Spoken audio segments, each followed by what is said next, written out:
to the next subject. Two tragic incidents happened within the past few weeks. Two men died after mixing Red Bull and strong alcoholic beverages. We sent our best journalist, Amélie Anton, on the field to investigate on this very embarrassing case for the worldwide brand beverage, Red Bull.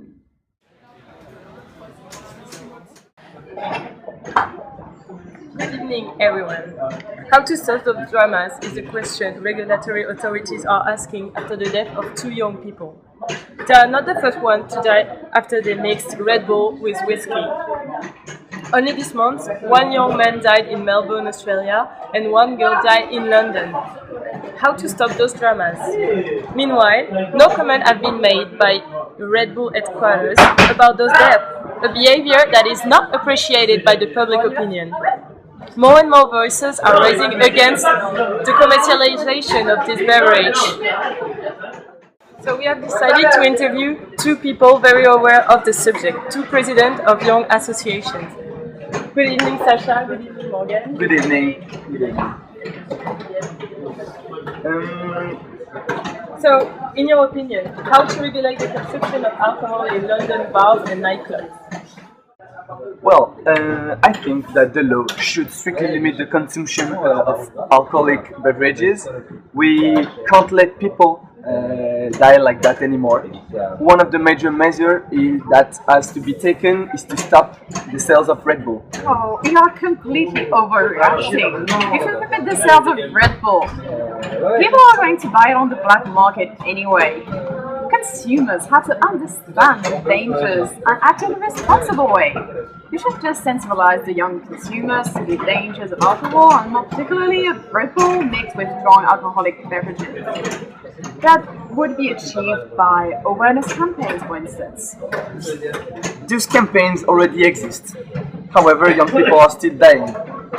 My idea is to set up a new system. Every customer, when he or she gets into a bar, would receive a card that would only give him or her the right to drink up to 4 drinks. That's all. That's the only way to avoid abuses. You can't do that.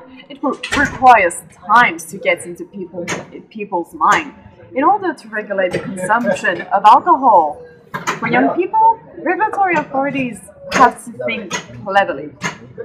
They should communicate with young people about the effects and dangers of alcohol thanks to information and experimental learning. I think fines would work better. Sure, fines can work, but not on the long term. To regulate the consumption of alcohol for the long term, you should teach young people how to drink and to enjoy alcohol without excess.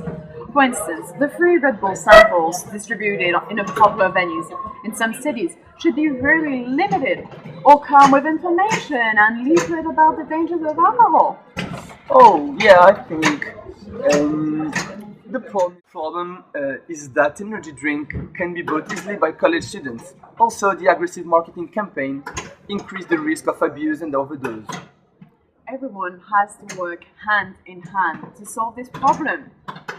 The brand of alcohol, in order to be sure to provide products that are not harmful, they are drink without excess and limit advertisement around oriented on abuse.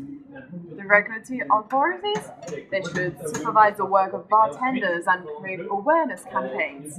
And above all, the young consumers who have to learn to drink without risking their lives. Both of you have really good arguments. The question now is, what will do the estate to protect the young consumers? Thank you very much. Bye. Thank you. Good evening.